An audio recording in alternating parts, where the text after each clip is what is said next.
Yeah, I mean, how much different was it for you? I know that New England, they've done a lot of the hybrid stuff. They've mixed up a lot of fronts. So I guess, it's a little bit different now, though, coming to a scheme that seems like it's a little more simplified.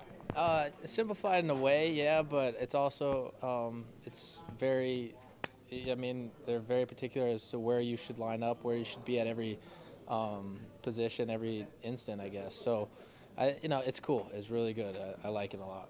And as somebody, too, that you've kind of prided yourself on being so versatile, you can line up anywhere in the linebacking core.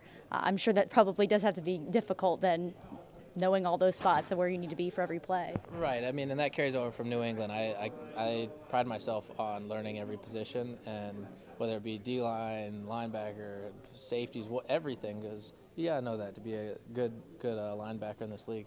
Especially, too, safety. It really helps your coverage skills and playing that Mike linebacker, especially. I mean, that was Lovey's unique wrinkle in Chicago, was just how deep that he used Urlacher. Absolutely, yeah. And I talked to Urlacher on the phone earlier this offseason about just the position and what I just picked his brain a little bit here and there, and I hope to continue that that tight bond with the guy and learn, just ask him questions throughout the year and whatnot. Had you talked to him before, or did you just reach out to him for the first time when you were playing with Coach Smith? Yeah, I just reached out to him. I knew that they were looking at me for the Mike position, and had a couple buddies that played with him, and so just kind of reached out. So it was good to talk to him. Any advice that he gave you that you're willing to share? No, not really. Just kind of, everything that I, talk to with like that, those kind of people, I just kind of keep it in house. So. Figured as much, but it's worth asking since he was one of the best to play that position. How excited are you to go from camp and everything to finally getting here for Game 1? This is what you work for, that we're here in Game 1 and regular season and whatnot. So I'm excited, just like everybody else is. To get over with the preseason and OTAs and minicamp. It's just it's a drag at that point. And now everything's amped up to another level. So. Coach Smith said that he relied on some of your feedback on Logan Mankins when it came to bringing him in. What kind of things did you tell Coach about him to really convince him that this was the guy they needed to bring in?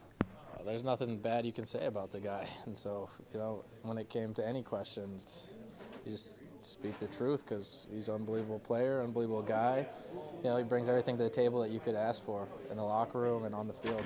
Yeah, I mean, his on-field stuff speaks for itself. 6 Pro Bowls, 5 consecutive ones. But what don't people see? Locker room guy, the type of leader that he is, the type of worker that he is in practice when no one's watching. Right, yeah, and that's just it. I mean, I feel like he brings all that on the field, which is incredible, and then off the field he brings just as much as just a leader. And when we went to the Super Bowl a few years ago, he played with a torn ACL, so. No, they're just like things that the guy's the toughest man probably I've ever met. So I don't understand how you anchor with a torn ACL and even just shifting around. That's got to be difficult to do. Nobody does, and I've torn 2 ACLs, and I don't understand how he did it. It just blows my mind. So he's one of the toughest guys then that you've ever played with. Was that fair to say? Absolutely, without a doubt. What about, they've also talked about how smart he is, too. How quickly is he going to be able to grasp this offense? Because it's not easy to do, coming in all of a sudden week 1 and you're starting all over again. Right, and, I'm not going to speak for him and whatnot. I have all the confidence in the world in him, so I'm not too worried. And one more question, because I know you probably have to get going.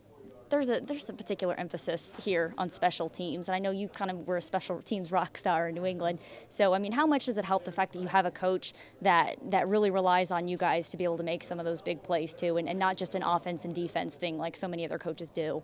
Yeah, it's cool.